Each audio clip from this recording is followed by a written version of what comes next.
Hoy quiero decirte que la Biblia, o el mensaje central de la Biblia, desde Apocalipsis, o más bien desde Génesis hasta Apocalipsis, el mensaje central es Cristo. Entonces quiere decir que la Biblia no es un libro cronológico. Que mucha gente tiene la idea, quiere buscar una secuencia de lo que Dios estableció como su voluntad revelada. Y la Biblia no es un libro cronológico, es un libro cristológico, que habla justamente de Cristo. Aquí lo interesante, donde yo te invito, donde yo te desafío y te reto, que cada vez que tú estés leyendo el Antiguo Testamento, logres ver las figuras y las sombras y las maquetas de Cristo, porque está reflejado en cada uno de los libros del Antiguo Testamento.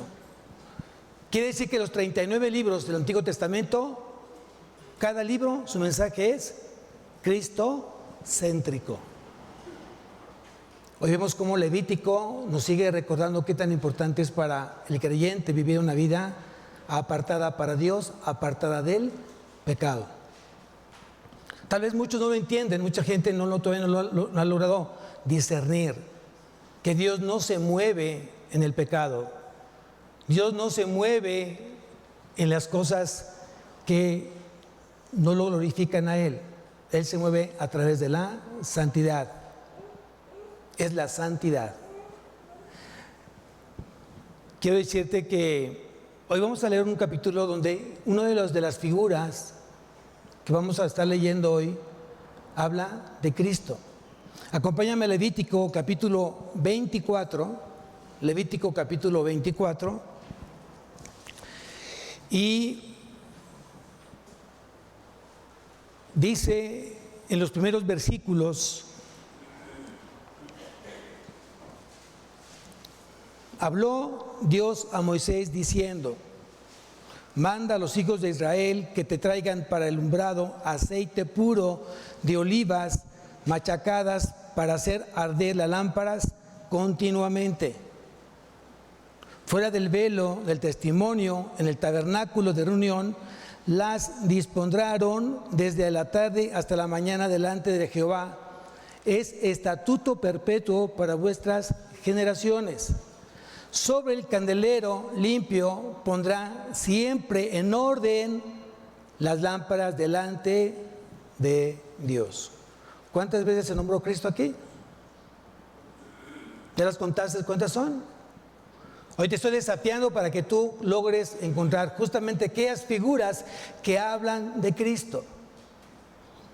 Cada vez que tú tengas el anhelo, el deseo, el propósito de aprender de su palabra, léelo detenidamente, léelo pausadamente, poco a poco, palabra por palabra, para que vaya siendo entendida, para que siga siendo traducida de una manera correcta lo que quiere decir Dios en ella. Y aquí está hablando justamente de Cristo, que es la luz y que vino a este mundo. ¿En quién estaba la vida? ¿En quién estaba la vida? ¿Quién es la vida? ¿Quién es la fuente de vida? ¿Quién comunica vida? Eso es importante, eso que tú lo aprendas. Y mientras Cristo no se haga vida en tu vida, vas a estar muerto en tus delitos y pecados. Cuando Cristo comienza a hacer vida en tu vida, comienzas a hacer luz en las tinieblas. Porque el único propósito que tú tienes el día de hoy es ser luz y reflejar a Cristo. ¿Quién dice amén? Juan el apóstol dice: en él estaba la vida, solo él comunica vida, y la vida era la luz de los hombres. ¿Cuántos tienen luz hoy? Pero tienes una luz que dice ahí: continua, permanente, no intermitente. Creo que aquí mucha gente no ha entendido, muchos creyentes o cristianos no han entendido que es una luz permanente, continua, no intermitente. A veces sí soy luz y a veces no lo soy. Y sigue diciendo el apóstol Juan: aquella luz verdadera que alumbra a todo hombre venía a este mundo. ¿De quién están hablando? De Jesús, de Jesús. Entonces quiere decir que Jesús alumbra nuestra alma, alumbra nuestra conciencia. Y de esta manera Dios responsabiliza al hombre de sus actos y de sus frutos. Porque Él justamente puso su ley en nuestro corazón. Y la conciencia te va a demandar aquello que no está bien dicho, que no está bien hecho. La conciencia te lo va a decir. ¿Qué es el mundo? ¿Qué es el mundo? Oscuridad y tinieblas. Pero la luz diluye la oscuridad de las tinieblas. Si en este mundo está lleno de oscuridad y tinieblas, si tu escuela está llena de oscuridad, si tu trabajo está lleno de oscuridad, si donde tú habitas hay oscuridad, tú debes de ser luz en todo momento. Dice Jesús, yo soy la luz del mundo, el que me sigue no andará en... Es clara la palabra. El que me sigue no andará en tinieblas. Aquellos creyentes que no están en la luz y siguen las tinieblas es porque Cristo no está ahí, en esa vida, en ese hombre, en ese corazón. Y esa luz es la que da justamente vida. Y vida en abundancia. En este mundo hay una densa oscuridad y tú te das cuenta, tú pones las noticias, ves el internet, compras el periódico que ya no se compra, ya lo lees en tu teléfono, y ¿qué es lo que tú encuentras? Oscuridad y tinieblas, muertes, asesinatos, adulterios, fornicaciones, pornografía. ¿Qué encuentras en el teléfono? ¿Qué encuentras en el internet? Tinieblas y oscuridad.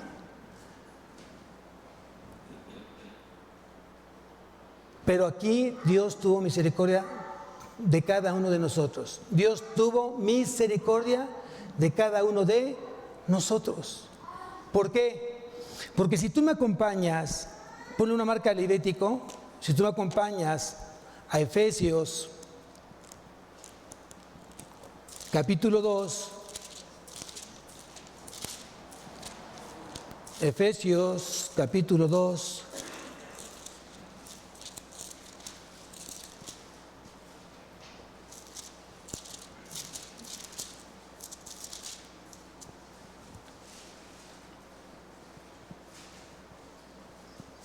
si tú me acompañas al versículo 10,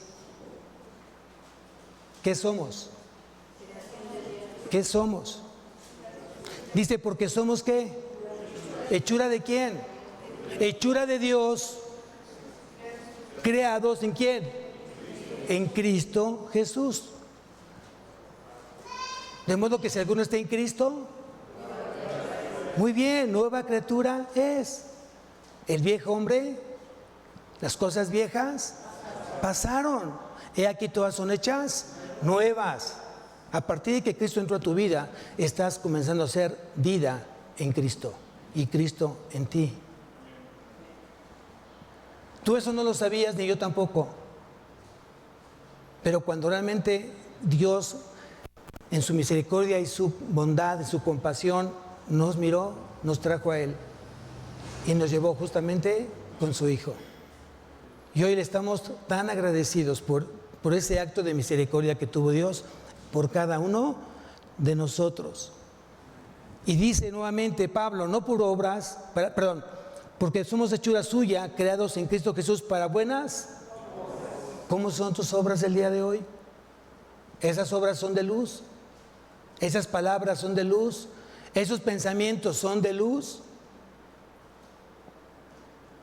¿Qué es lo que te lleva justamente tu mente a pensar durante el día? ¿Cuáles son el tipo de pensamientos que tú tienes durante el día? Cada vez que tú tienes cerca a una persona, ¿a qué te motiva a hacer? Es una gran diferencia hoy en día, tener a Cristo y no tenerlo a Él. Cuando tienes a Cristo te motiva a hablar de Él. Cuando amas a Cristo quieres hablar de Él. Cuando te dedicas a Cristo, quieres justamente vivir una vida de Él. Porque tú y yo decidimos lo que dijo Pablo: ya no vivo yo, ya no vivo yo, mas Cristo vive en mí. Y lo que vivo ahora en la carne, lo vivo en la fe del Hijo de Dios, el cual me amó y se entregó a sí mismo por mí. Hoy creo que todo creyente está buscando ser mejor esposo. Todo creyente está buscando ser mejor papá. Todo creyente está buscando ser buen amigo, un buen empleado, un buen gerente, un buen empresario, un buen vecino, un buen estudiante, un buen hermano, un buen amigo. Todo creyente está haciendo eso, porque eso honra a Dios, porque eso glorifica a Dios, porque eso es lo que realmente quiso Dios. Y aquí dice que somos creación de Cristo para buenas obras, las cuales Dios preparó de antemano para que anduviésemos. Entonces quiere decir que tú y yo tenemos que andar bajo las obras que Él ya de antemano preparó. ¿Y cuáles son esas obras? Justamente las que Cristo hizo. Hoy seguimos las huellas de Cristo. Y hoy buscamos hacer como Cristo. Hoy tu luz, ¿hasta dónde alcanza? Hoy tu luz, ¿hasta dónde alcanza? ¿Cuánta gente logra ver esa luz en tu vida? No seas como aquellos que dicen: yo tengo una luz pero de vela, pastor. Nada más me soplan y me apago. Nada más me hablan de cosas de oscuridad y comienzo a participar en ellas. Y hacemos todo lo contrario a lo que dice la Biblia: que ellos se hagan a ti, no tú a ellos. Esa es la gran diferencia de que tú conozcas, creas, vivas a aquel que te llamó de las tinieblas a su luz admirable, aquel que dio la vida por ti en la cruz, aquel que te ama y provee todo lo que tú necesitas, aquel que nunca te va a dejar y siempre estará contigo cuando tú lo necesites. Esa es la gran diferencia hoy en día para los que hoy creemos en Cristo. Pero desafortunadamente o desgraciadamente no todos han entendido esta doctrina de Cristo. Si tú me acompañas al Evangelio de Juan,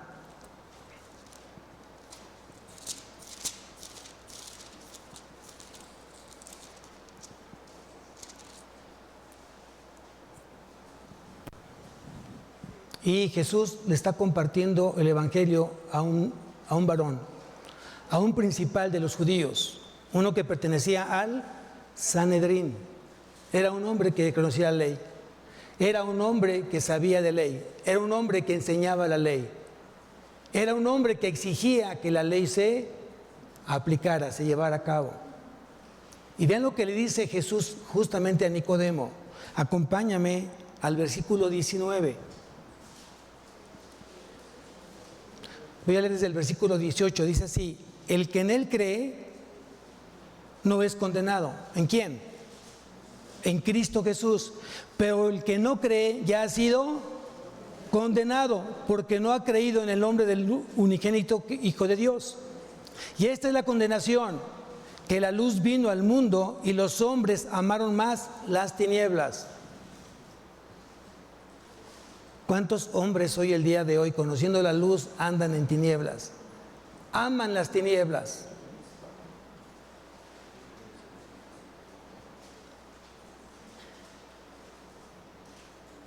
Juan capítulo 3. Hay que leer más la Biblia. Tristemente es un evangelio.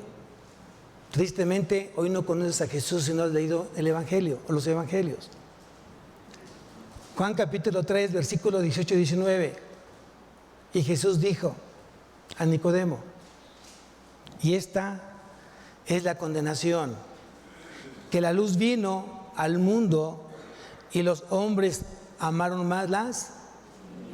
¿Tú conoces a alguien que ama más las tinieblas? ¿Tú conoces a aquellos hombres que se supone que deberían ser luz y aman más las tinieblas? Siguen amando la pornografía, siguen amando la mentira, siguen amando el engaño, siguen amando el maltrato a sus semejantes, incluyendo a su esposa, a su esposo, a sus hijos. ¿Tú conoces a alguien así? ¿Estás orando por ese corazón? No te pido que juzgues, no te digo que lo señales. Hoy te pido, te ruego que ores por ese corazón, para ver si Dios tiene misericordia, puede rescatarlo. Lo pueda traer con espíritu de mansedumbre o con vara. Eso va a depender de ese corazón, si es necio, si es rebelde, si es incrédulo. Pero creo que es muy claro lo que le estaba compartiendo Jesús a Nicodemo. Y esta es la condenación, que la luz vino al mundo y los hombres amaron más las tinieblas que la luz, porque sus obras eran malas.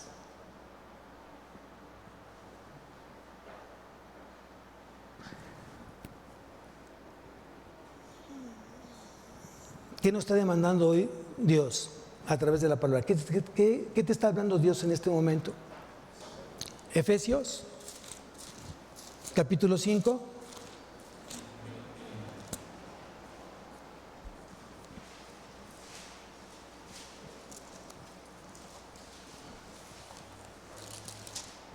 Efesios, capítulo 5, versículo 8. Dice, porque en otro tiempo erais tinieblas, mas ahora sois luz en el Señor. Andad, verbo imperativo, está dando aquí una orden, un mandato, Dios. Dice, andad como hijos de luz. Hoy tu luz, ¿hasta dónde la alcanzan a ver?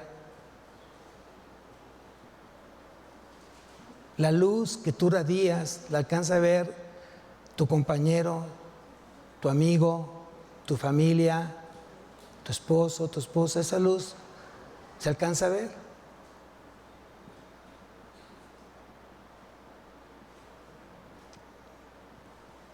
O no figura, o no brilla. Aquí cada quien tiene que ser responsable de qué tanta luz radías, de qué tanta luz emanas. Y emanas porque es la relación que tú tienes con Cristo. Nadie puede tener luz en su vida si no está Cristo en ella. Si Cristo no es el vínculo de tu vida, si Cristo no es el objeto de tu fe, no vas a poder radiar nunca esta luz. Hay mucha gente que habla como cristiano, trata de comportarse como cristiano, pero no es como cristiano, pero no es un cristiano.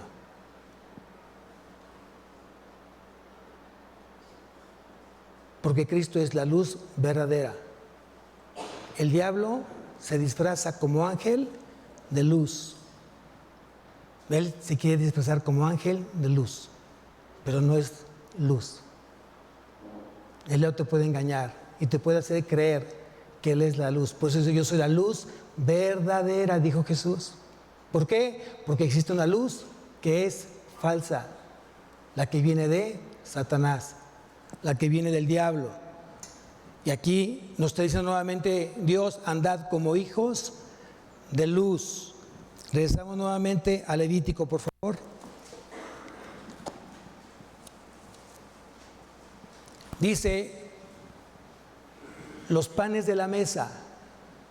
Voy a seguir leyendo esta parte acá. Dice, versículo 5 del capítulo 24 de Levítico, dice, y tomarás flor de harina y cocerás de ella 12 tortas, cada torta será de 12 décimas de efa, y las pondrás en 2 hileras, 6 en cada hilera, sobre la mesa limpia delante de Dios. Pondrás también sobre cada hilera incienso puro, y será para el pan como perfume, ofrenda encendida a Dios. Cada día de reposo lo pondrá continuamente en orden delante de Dios, en nombre de los hijos de Israel, como pacto perpetuo. Y será de Aarón y de sus hijos, los cuales lo comerán en un lugar santo, porque esa cosa muy santa para él. de las ofrendas encendidas a Dios por derecho perpetuo. Otra vez, nuevamente, Dios está hablando ¿de quién? De Cristo. ¿Dónde está Cristo acá? ¿Ya te diste cuenta dónde? En el pan, correcto, muy bien. En el pan. Aquí quiero que me acompañes al Evangelio de Juan.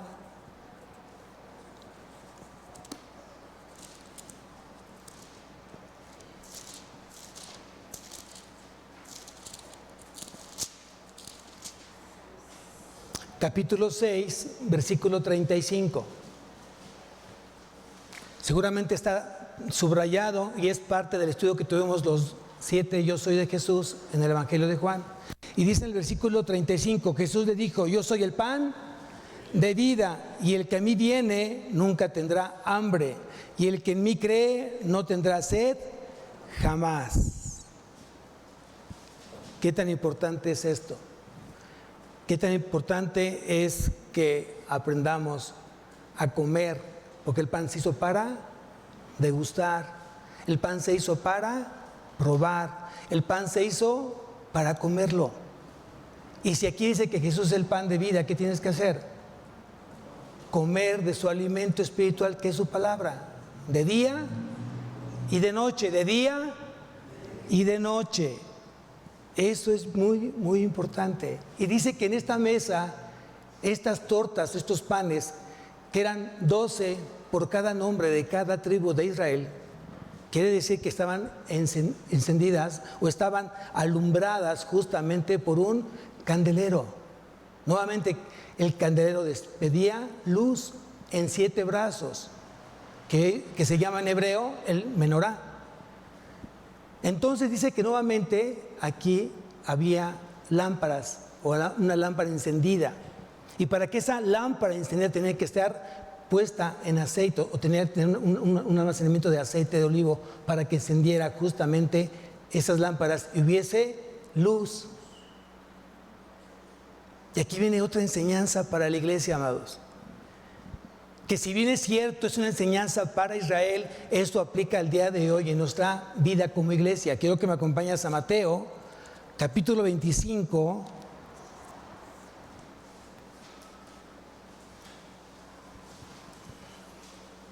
Mateo, capítulo 25, desde el versículo 1, dice así: entonces el reino de los cielos será semejante a 10 vírgenes que tomando sus lámparas salieron a recibir al esposo. ¿Cuántas vírgenes? Dice que son 10 vírgenes y que todas salieron con lámparas. Sigo leyendo. 5 de ellas eran prudentes y 5 insensatas. Las insensatas, tomando sus lámparas, no tomaron consigo aceite. Ven aquí la enseñanza de esta parte de la lectura de la Biblia. Primeramente, exteriormente estas vírgenes eran iguales, exteriormente hablando. Eran 10 mujeres vírgenes y que tenían consigo lámparas. Tenía cada una sus lámparas, ¿no? Y si tú volteas al que está al lado tuyo, al que está atrás de ti, al que está frente a ti, exteriormente tú dices, este hombre, esta mujer es un creyente, ¿no? Ven la cara que tiene, no quiebra ni un plato, no hace nada malo, exteriormente hablando, justamente como estas 10 vírgenes, ¿no? El problema aquí es el problema espiritual, porque dentro de esas 10 vírgenes había una diferencia espiritual. ¿Seguimos leyendo? Dice: las insensatas, tomando sus lámparas, no tomaron consigo aceite, mas las prudentes tomaron aceite en sus vasijas, juntamente con sus lámparas, ¿no? Entonces, un creyente insensato es un creyente que tiene vidas descuidadas, porque es insensato. No prevé, no sabe cómo prever, no es previsorio, no es proactivo, es reactivo. Después de que se ahogó el niño, tapa el pozo. No es de los que tapan el pozo antes de que se ahogó el niño. Antes de tener problemas en tu vida, tú ya vistes el problema que viene presentándose. ¿Por qué? Porque tú bien sabes que el Espíritu Santo te está avisando. Dios te avisa cuando las cosas vienen de manera diferente o mal. Acuérdate cuando José, el soñador, fue liberado de la cárcel porque se le dio el don de interpretación de sueños. Y el copero le dijo al rey de Egipto, a Faraón, dijo: hay un judío en la cárcel que interpreta los sueños. Y ese sueño que tú tienes de las 7 vacas gordas y 7 vacas flacas, pues él te lo va a interpretar. ¿Dios avisa? ¿Dios avisa? Y espero que hayan leído ese pasaje. Venía una hambruna, pero antes venía 7 años de buena cosecha, de buena bonanza. Y Dios le dio sabiduría a José para que en esos 7 años de abundancia fuera previsorio, fuera inteligente, fuera sabio. Para cuando esos 7 años de carencia, de austeridad, pudieran entonces pasar justamente esos 7 años difíciles. ¿Cómo está tu vida el día de hoy? ¿En hambruna o está en bonanza? ¿Cómo pasas generalmente tus conflictos, tus problemas? ¿Con o sin? ¿Con Dios o sin Dios? Es una gran diferencia, hermanos.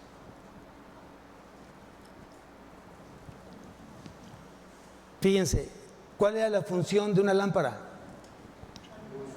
Alumbrar. ¿Y sin aceite? ¿Había una razón de llevarla solo la lámpara?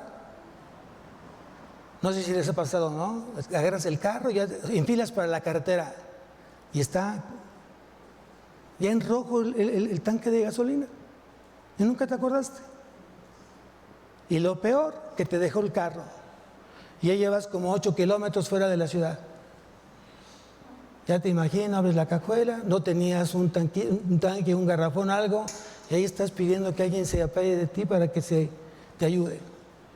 Y hoy, como están las cosas, ¿qué dice? No, capaz que me va a robar. Es un ladrón disfrazado. ¿No es cierto? ¿Te pararías para ayudarlo? Fíjense cómo el diablo ha lastimado la fe de muchos. Pero eso pasa porque no fuiste precavido. ¿Desde cuándo te está encendiendo el tablero de tu carro y no lo llevas al mecánico? ¿Hace cuánto tiempo que no tienes una llanta de refacción y la tienes ponchada? ¿Cuántas colegiaturas has dejado que se acumulen de no pagarlas? ¿O cuántas deudas? Porque no prevemos, no tenemos esa cultura, porque no queremos obedecer lo que dice Dios. Clama a mí y yo te responderé. ¿Para qué se vienen las lámparas sin aceite? Que alguien me explique. A veces tenemos un olvido voluntario. Yo decido que se me olviden las cosas. ¿Usas agenda? ¿Hoy tus cosas tienes agenda en ellas? ¿Llevas un orden? ¿Cumples con tus compromisos? ¿Cumples con tus citas? ¿Cumples con tus tareas? Ay, tengo examen mañana. No, pues ya, bye. Mañana el último día. Hoy tenía que pagar. Bye. ¿Has escuchado eso?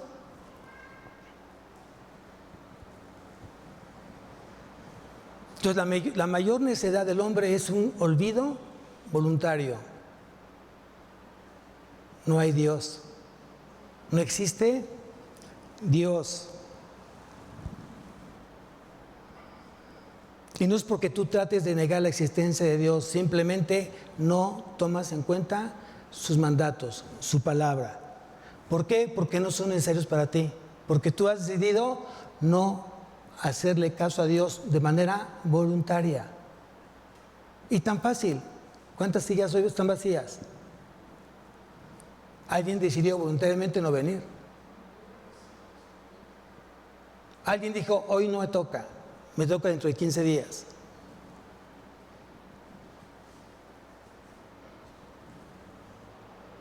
Pero ¿qué pasa con la otra parte de las vírgenes? Dice aquí que eran vírgenes prudentes, tomaban aceite en sus vasijas juntamente con sus lámparas. Quiere decir que son personas sabias y previsorias,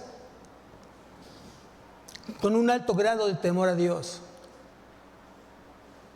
¿Por qué? Vamos a Proverbios, capítulo 16, versículo 6b.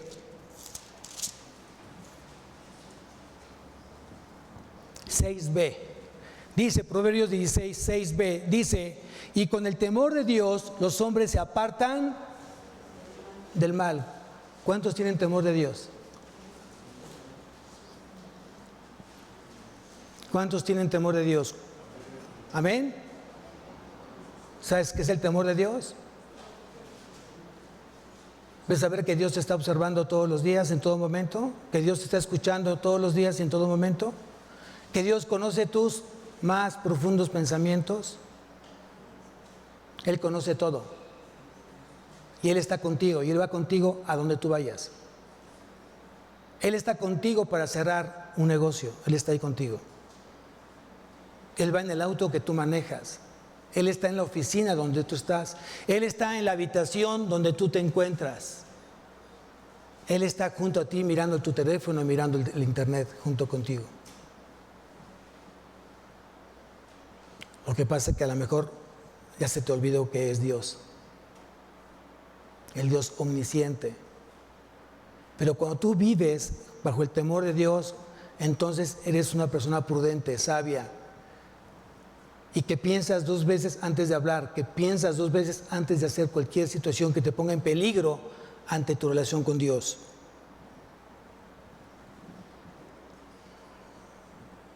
Dice que con el temor de Dios los hombres se apartan del mal.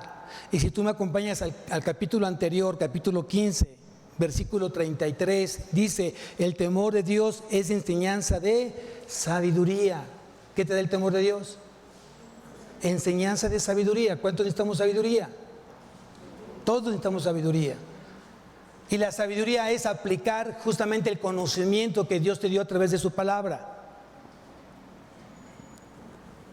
Entonces, estas vírgenes no solamente salieron con sus lámparas, sino salieron con una vasija adicional llena de aceite, porque no sabían en qué momento iba a regresar el novio. Y no querían perderse ese momento cuando el novio llegara y les llamara. Y de hecho así pasó.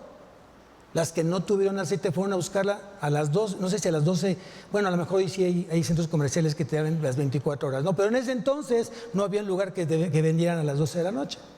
Y todos van a buscar, a ver si encuentran algo abierto.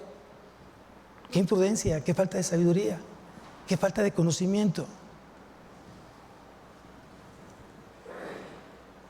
¿Eres un creyente sensato? Amén. ¿Eres un creyente sabio? Amén. ¿Eres un creyente previsorio? Amén. Yo lo creo. Yo lo creo. Que el diablo no te haga creer cosas que no son. Cree lo que Dios dice que eres tú y lo que tú puedes ser. Amén. Muy bien. El aceite ¿qué es? Bueno, el aceite es una figura del Espíritu Santo. El aceite es figura del Espíritu Santo. ¿Dónde está el Espíritu Santo? ¿Qué dice la Biblia del Espíritu Santo? Y estamos hoy justamente, esta es la última generación. ¿Por qué somos la última generación?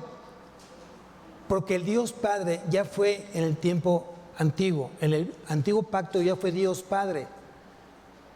Ya vino el Hijo, ya Dios se encarnó, siendo Cristo, siendo Jesús.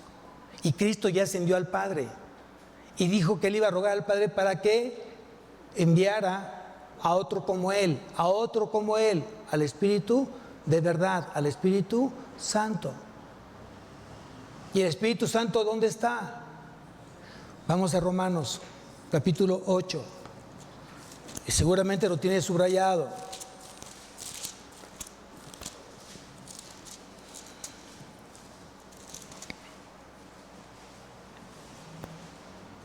Versículo 9. Dice Romanos 8:9, mas vosotros no vivís según la carne. ¿Quién es vosotros? ¿De quién está hablando Pablo? A la iglesia de Roma. ¿A quién? A nosotros, a los cristianos, a los creyentes, a los nacidos de nuevo, a los que han tomado a Cristo como su Señor y Salvador, que también aquí es otra enseñanza. Mucha gente pone los ojos en Jesús como su único Salvador, pero no como su Señor. Están dispuestos a ser salvados, pero no están dispuestos a obedecerlo a Él como Señor, que es una gran diferencia. Tú no puedes tomar a Jesús solamente lo que te conviene de Él. Tú tomas a Jesús completo, como Salvador y como Señor.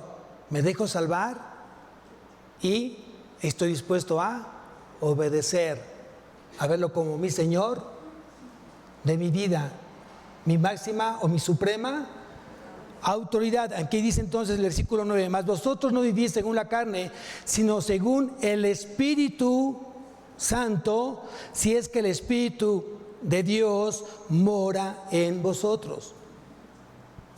Los que viven en la carne no tienen el Espíritu. Bueno, aquí dice, mas vosotros no vivís según la carne, sino según el Espíritu, si es que el Espíritu de Dios mora en vosotros. Y si alguno no tiene el Espíritu de Cristo, no es de Él. ¿Quién es de Él? ¿Quién es de Dios? ¿Quién es de Cristo? Tiene que estar el Espíritu Santo en tu vida. ¿Y qué demanda Dios al que tiene el Espíritu Santo? Anótalo, crecimiento. Crecimiento. Ocupaos de vuestra salvación con temor y temblor. Ocúpate de la salvación, si es que la tienes, y tienes que dejar que haya crecimiento. Eres un cristiano creciente, no anclado en el pecado, no anclado en las obras de pecaminosas. Eres un cristiano creciente que día con día te vas pareciendo más a Cristo. Solamente aquellos que han sido regenerados pueden tener renovación de mente. Los que no han sido regenerados no pueden tener renovación de mente. Creo que es fuerte este pasaje. Él por su misericordia y compasión nos llamó para ser salvos. Hemos nacido de nuevo, hemos sido regenerados y ahora a través de después de la justificación hoy somos santificados. Estamos siendo renovados. Dios nos está limpiando, Dios nos está haciendo a su imagen. Estamos regresando a la imagen de Él. Estamos regresando al principio de la creación. ¿Quién era Adán? Un hombre sin pecado. Él nació, él fue creado sin pecado, pero él tuvo la capacidad de tomar decisiones, no de libre albedrío. Es otra doctrina que tenemos que aprender. Nadie hace algo que Dios no lo permita. Entonces ya no es libre albedrío.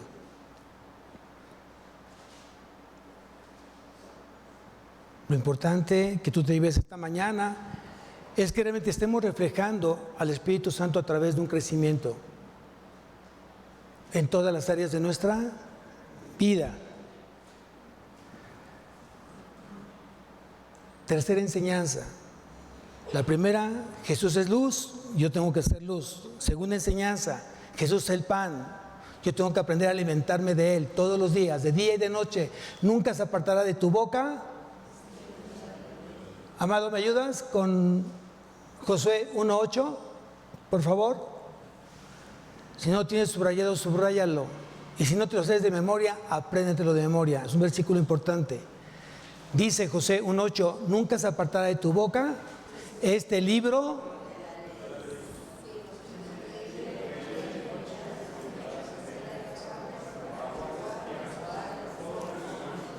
No entendí nada. Va otra vez. 1, 2, 3.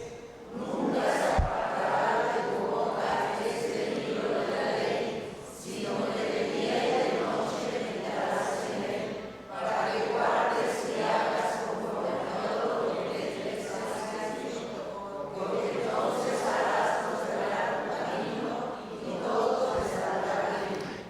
¿Se dieron cuenta qué pasó?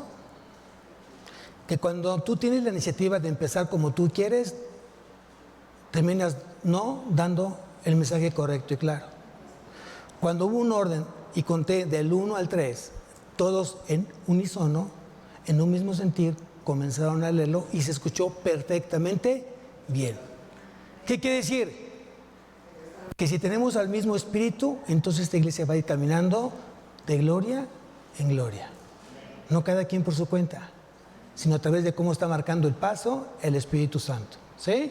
Entonces, segunda enseñanza es comer de este libro. Nunca se apartará de mi boca este libro de la ley, sino que de día y de noche meditaré en él para que guarde, para que memorice y haga conforme a lo que en él está escrito. Y entonces harás prosperar tu camino y todo te saldrá bien. Esa es la promesa.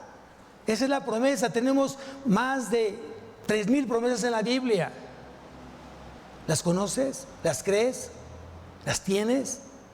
Porque lo que Dios promete lo cumple. ¿Quién cree en eso? Vamos a ver la última enseñanza de la predicación de esta mañana. Nuevamente regresamos a Levítico. Y es una enseñanza para la iglesia, para los papás que todavía tienen la oportunidad de influir espiritualmente a través de la escritura a sus hijos.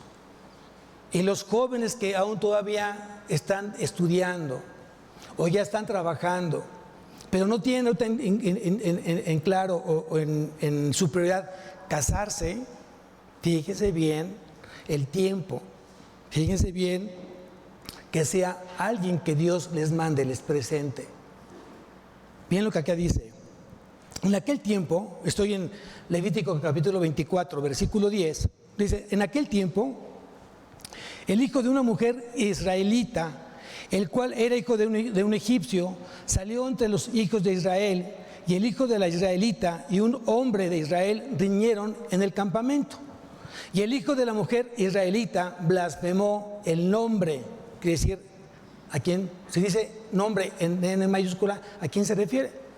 A Dios, muy bien. Y el hijo de la mujer israelita blasfemó el nombre y maldijo. Entonces lo llevaron a Moisés, y su madre se llamaba Selomit, hija de Dibri, de la tribu de Dan, y lo pusieron en la cárcel hasta que le fuese declarado por palabra de Dios. Y Dios habló a Moisés diciendo, saca al blasfemo fuera del campamento, y todos los que le oyeron pongan sus manos sobre la cabeza de él y apedréenlo toda la congregación. ¡Wow! ¿Fuerte o no fuerte? ¿Fuerte o no fuerte? ¿Quién determinó justamente este mandato? Dios. ¿Cuál es la enseñanza? La enseñanza es que este hijo venía de un matrimonio mixto. Madre israelita y padre egipcio. Madre creyente, esposo incrédulo. Esposo creyente y esposa incrédula. ¿Qué problema trae eso? ¿Qué problema trae eso? Miren, qué difícil es. Pero cuando de repente tú cuestionas a una persona que está en esa situación, antes que tengan hijos, yo le pregunto a este matrimonio, ¿tu hijo sobre qué fe va a crecer? ¿Sobre los abuelos paternos o sobre los abuelos maternos? ¿Quién sale confundido? Cuando vengas a la casa A, haz lo que te digan en la casa A. Pero cuando tú vayas a la casa B, haz lo que la casa B te diga. Y el niño va a tener discernimiento. Se va a estar confundiendo. Cuando quiera hablar lo de la casa B, va a hablar de la casa A. Y de lo que tiene que hablar de la casa A, lo va a hablar de la casa B. Y así va a ser. ¿A quién van a regañar? ¿A quién van a castigar? ¿A quién le van a estar exhortando? ¿A quién va a estar disciplinando? ¿A quién? Al hijo. Porque a alguien se le ocurrió justamente no obedecer, que no podemos unirnos en yugo desigual. Aquí está el ejemplo. Este niño seguramente tenía mucho permiso del parte de papá. El papá creía en muchos dioses, era egipcio. Él no consideraba justamente a Dios como la mujer israelita. La mujer israelita creía en un solo Dios. ¿En qué creía el esposo? Tal vez la mujer decía, hijo, esas palabras no se dicen. Respeta a tus mayores, respeta a tu hermano, respeta a tus padres. ¿Qué es el egipcio? Trátalo como tú quieras. Es más, ofende al Dios de tu madre para que se le quite.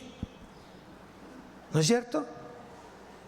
O sea, parece un poco así como de juego, de broma, pero eso es una situación muy, muy peligrosa en nuestros días.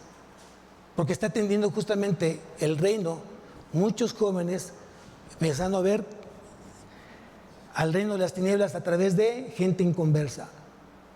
Y luego me dicen, pastor, pero lo aseguro que le voy a compartir.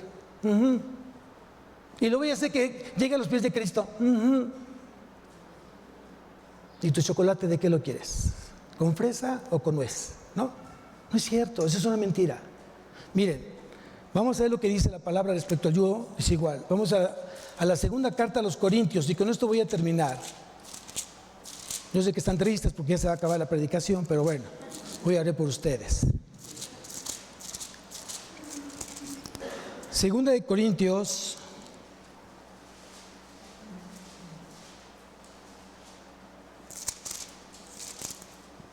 capítulo 6, versículo 14.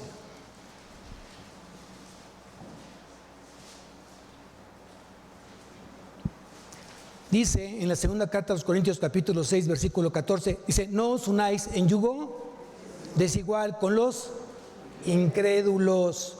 ¿Por qué? ¿Qué compañerismo tiene la justicia con la injusticia?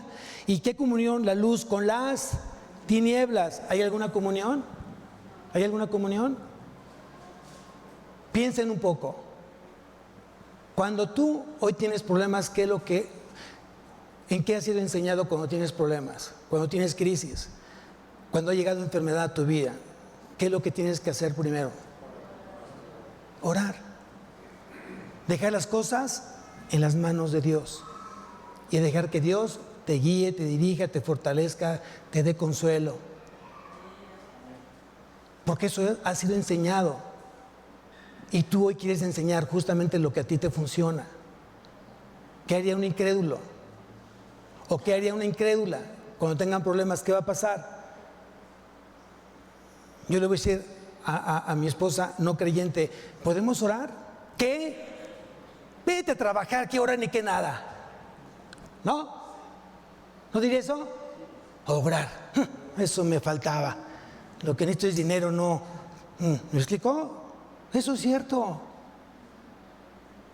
Oye, ¿qué crees? Me diagnosticaron un problema de salud grave. ¿Podemos orar? ¿Qué?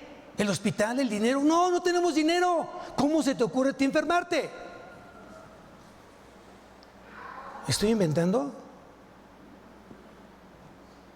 ¿Me explico la gran diferencia?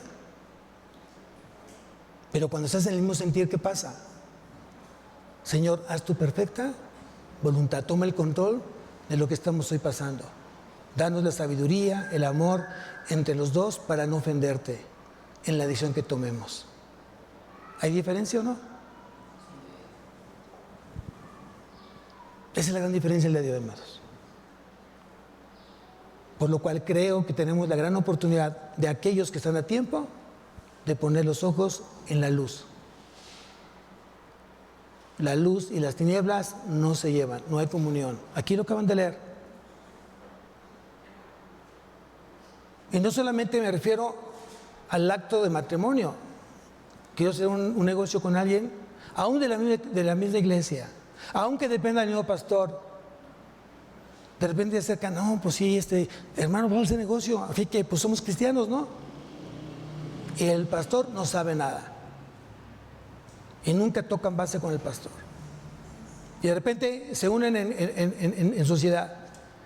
Y de repente escucho, pastor, tengo problemas. ¿Con quién? Pues, ¿se acuerda que yo tenía ganas? Sí, ¿qué pasó? Pues sí, yo invertí lo que tenía y pues el hermano se quedó con el dinero. ¿Cómo? Sí. ¿Y a quién le dijiste, mijo? ¿A quién le platicaste? Bueno, es que oramos. Sí, estoy de acuerdo que oraste, pero ¿en qué momento me dijiste al pastor? ¿Que usted qué opina? ¿Usted qué nos aconseja? ¿O cuándo oramos el pastor y los que estaban involucrados? Viene al pastor cuando ya el problema está grave, o cuando ya comienzan a irse a otra iglesia porque ya no pueden el hermano que abusó de su confianza. Es que le dije al hermano abogado que me llevaba mi caso. ¿Y qué pasó? Pues se quedó con la lana. Y el caso sigue igual. Pero se congrega en la iglesia, pastor. ¿Me preguntaste a mí? ¿Me tomaste en cuenta a mí? Además de pedirle a Dios dirección, que seguramente te lo dijo a través de la Biblia, porque es algo que tenemos que aprender. Oramos mucho a Dios, pero no dejemos que Él hable. Y se convierte en una oración de diálogo, no de monólogo, perdón, de monólogo, no de diálogo. Oramos y oramos y oramos y oramos, y no está mal, pero nunca dejamos que Dios nos conteste a través de la palabra. Y yo pregunto, ¿qué fue lo que Dios te dijo antes de que tomara la decisión de asociarte con el hermano? ¿Qué te dijo Dios? No, pues oré. Perfecto, qué bueno, pero ¿qué te dijo Dios?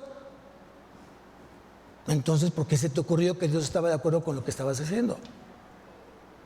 Es que yo pensé que... No, pues no estés pensando. Pregunta primeramente a Dios y pregúntale al pastor si está él de acuerdo, porque entonces con quien vendría la disciplina es contra el pastor, porque él tomó la decisión de que hiciera esa parte. Pero ¿cuántos se han salvado de tener problemas entre ellos cuando el pastor dice, no es el momento, mejor vamos a orar y que Dios mejor reordene o reafirme o diga qué plazo y con qué personas hay que hacer esto, aunque sean de la misma iglesia? ¿Ya aprendimos? Yo esperaría que de aquí saldrían aquí matrimonios y no se crean lo que dice el diablo, porque de repente dice, pastor, me tengo que ir a la iglesia porque es que no hay jóvenes. Bueno, ya hay jóvenes hoy día, ¿no? Pero no hay jóvenes. ¿Y qué? Pues no, es que no hay jóvenes, ¿cómo voy a encontrar a alguien? Digo, ¿que entonces Dios tiene límites o cómo? Si Dios te quiere ver casado, si Dios te quiere ver casada, deja que Dios lo decida. Y te puedes sorprender. De repente vas a ver que se abre una puerta y entra un ojo de ojos azules, 1.90, rubio. ¿Verdad? No, ese no era. Porque Dios no mira lo exterior sino el corazón. ¿Ya ven cómo se equivocan? Ya casi estoy viendo, ¿y dónde está, pastor? ¿Dónde está presente? Ay, Dios. Tenemos que aprender hoy día. Tenemos que dejar que Dios hoy lleve el control de tu vida. Dios es claro en su palabra. A veces es nuestro corazón que está endurecido y no permite justamente penetrar la palabra en ese corazón endurecido de pecado. Pero cuando tú permites que ese corazón se ablande a través de la palabra entra. Es viva y eficaz. Es viva y eficaz. ¿No? Es viva y eficaz. Es viva y poderosa. Esa es la palabra. Amén. Vamos a levantarnos, iglesia. Vamos a orar. Cierra tus ojos. Padre bendito, te damos tantas gracias, Señor. Gracias por recordarnos que tú eres la luz del mundo, Señor, y que la luz disipa las tinieblas. Tú demandas que la iglesia sea luz y sal. Tú demandas, Señor, que hoy me alimente todos los días, de día y de noche, con tu palabra, porque tú eres el pan de vida.